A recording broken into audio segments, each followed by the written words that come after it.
Hi guys, today I'm here with my March reading wrap up. It's slightly late, I know. I have been away for a little bit, even though I've been posting, but maybe not as much, but that is going to stop from now. I had a lot going on, which I'll be able to tell you about hopefully in the next few weeks, but I am back. I'm here to make regular videos, and I am really excited to talk to you about the books I read in March. I feel like March was a super amazing reading month. I read some books that are gonna remain my favourite books ever, forevermore. I just loved the books that I chose. So it was really nice, and I read some of my favourite authors, found some new favourite authors, and I just loved it. So let's get into the wrap up. I started off the month by reading The Waves by Virginia Woolf because I do want to make a Virginia Woolf video in my classic series, but I haven't read enough of her books yet, and so I'm trying to make my way through them. I think this is maybe the third or fourth Virginia Woolf book I've read. I've read Mrs. Dalloway, I've read Orlando, I've read A Room of One's Own, and I feel like I've read something else, but maybe that's it. So I think this is possibly the fourth Virginia Woolf book I've read, and I really loved it. It was very different, but I feel like with every single one of her books, I learned something new, and they're all very different, but at the same time, you just know that you're reading a Virginia Woolf book, which I love. The Waves follows 6 children as they go through their lives, right from when they first know each other to when they die, and it is so incredible and really talks about the human condition and creativity, as well as things like life and death, and how a group of people can be joined together and how they can all be very different, and I really loved it. It's one that I still don't feel like I understand, even though I've read it fully, because I feel like with every read you are going to learn something different because there's a lot going on in it. So if you don't know, Virginia Woolf writes in stream of consciousness, so you are reading the minds of the characters as you go through the book, and that is a little bit difficult to understand at first, but it's what I love about Virginia Woolf, because I don't claim to know everything that goes on in her books. I don't claim to know a lot about what she's trying to aim for in the book, but I think that that is the magic of it, in that with every reading you do of her books, then you are going to learn something new, and I feel like she's so highly intelligent that you're never going to know what she was thinking when she was writing the book, but if you can get just a tiny granule of that inspiration and those ideas, then you just feel like you're on top of the world, and that is what I love about her books. I don't know if The Waves is one of my favourites. I feel like it might be, but at the same time I just love all of her books, and I feel like they really do teach you something about humans and humanity and what it means to be alive, and I love that about her, and so I just love all of her books in very different ways.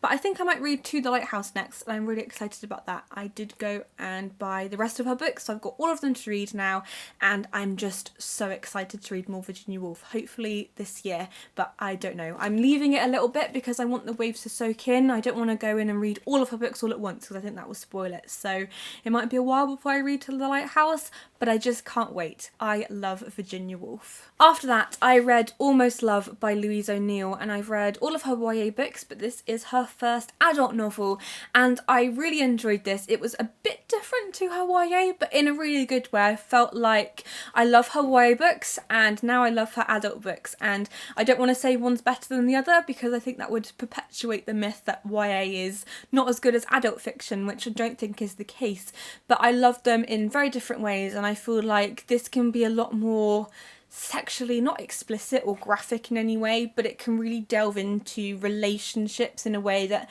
might be censored in YA, which I did like. And I thought that this was so interesting because it's about a woman called Sarah who is in this kind of relationship with this man called Matthew. In fact, it's not a relationship because what their relationship means to each of them is very different, and Sarah almost becomes obsessed with him, and you see her doing things that maybe she wouldn't have decided to do, and her relationship with her father, and how her relationship with her friends changes because of her relationship with Matthew, and it's told in two different timelines. So there is the third person timeline where it's after her relationship with Matthew, and in the first person timeline as she's having this relationship, and it's told in alternating perspectives of the two timelines, although you always follow Sarah. I think it's a great book to discuss whether you have to have a likeable protagonist as you read the book, because at some points I thought Sarah was really relatable, but at the same time I really hated her because I feel like she reveals parts of yourself that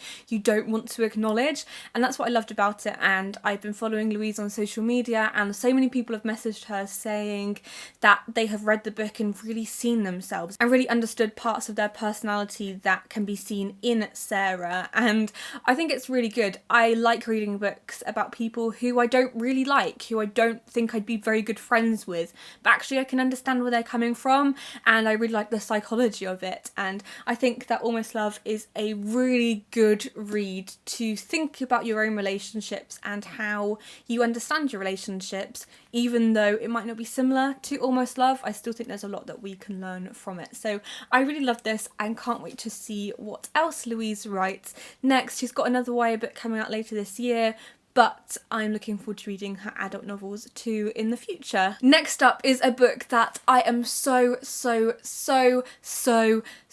happy that I read. I can't believe it took me this long, but I'm just so happy that I read it, and it is Rebecca by Daphne du Maurier.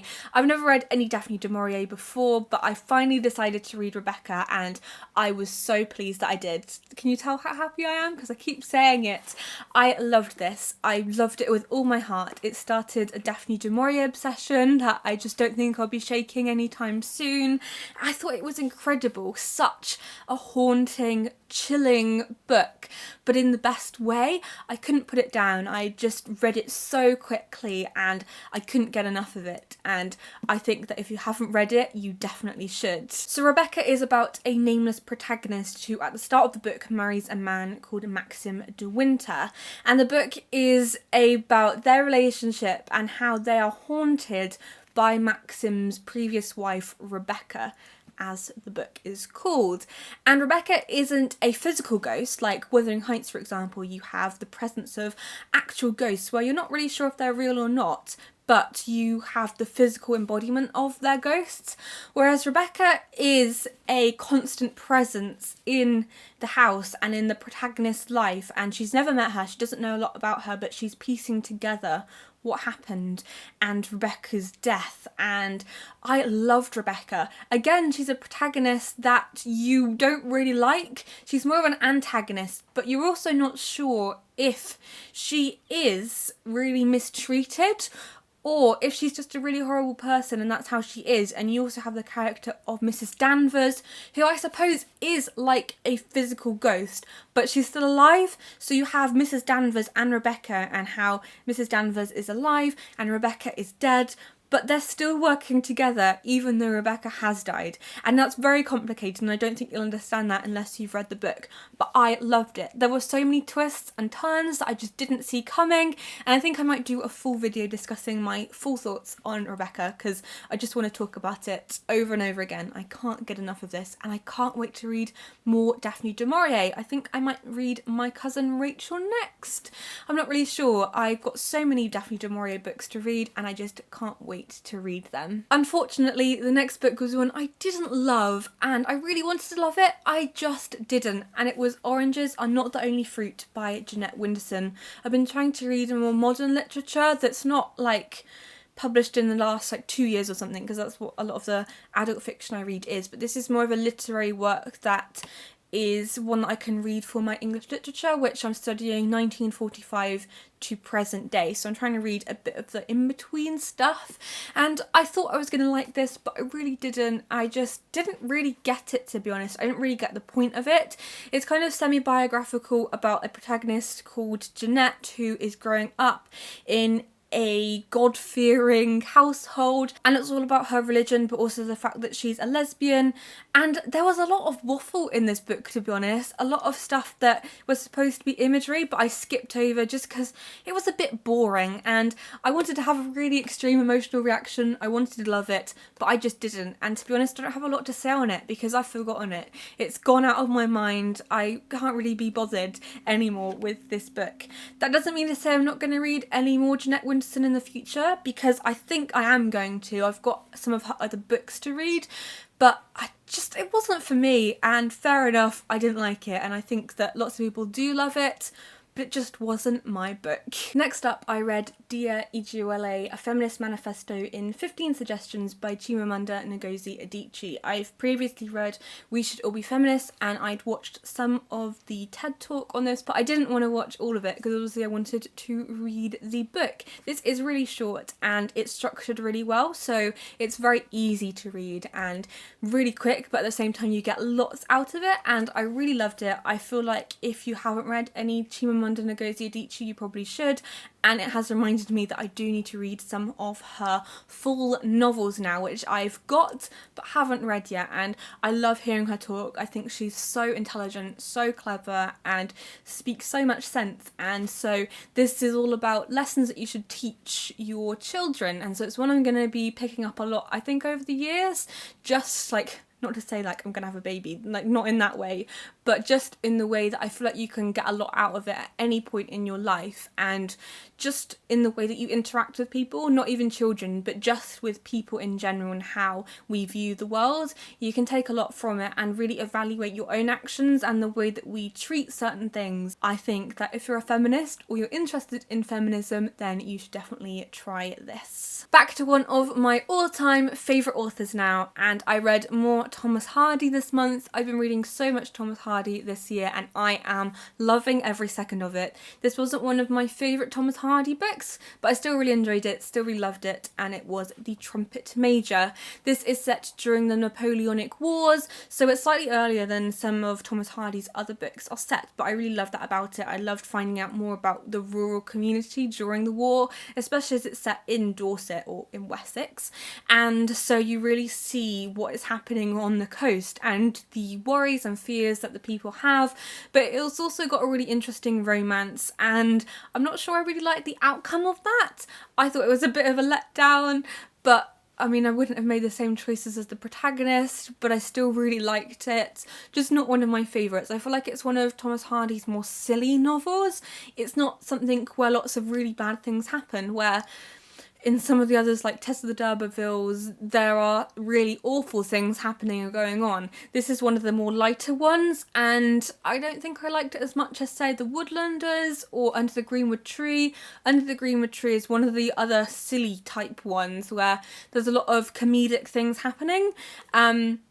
But, I mean, I liked it. What can I say? I love Thomas Hardy. I just love being in his world in Wessex and finding out more about the people who live there and the places and the communities. It's so difficult to articulate because if this is anyone else, I'd probably say, oh, it's like 3 stars. But because it's Thomas Hardy, it's 5 stars because the writing is spectacular. I love his characterisation, but I just didn't love it as much. So, I mean, my favourite is Far From the Madding Crowd. That's like here. Then The Trumpet Major is probably here, and then like Two on a Tower, and I didn't love it, but at the same time I really did love it, and that is the problem I have with Thomas Hardy, because I just can't not like his books. If you're starting with Thomas Hardy, then maybe I wouldn't recommend this one, but if you've read some of his other books and really like his writing, then I would recommend that you read it, but I wouldn't rush to it. It's not the best, but it's just so lovable at the same time. So I want to dislike you, Thomas Hardy, but I really love you, and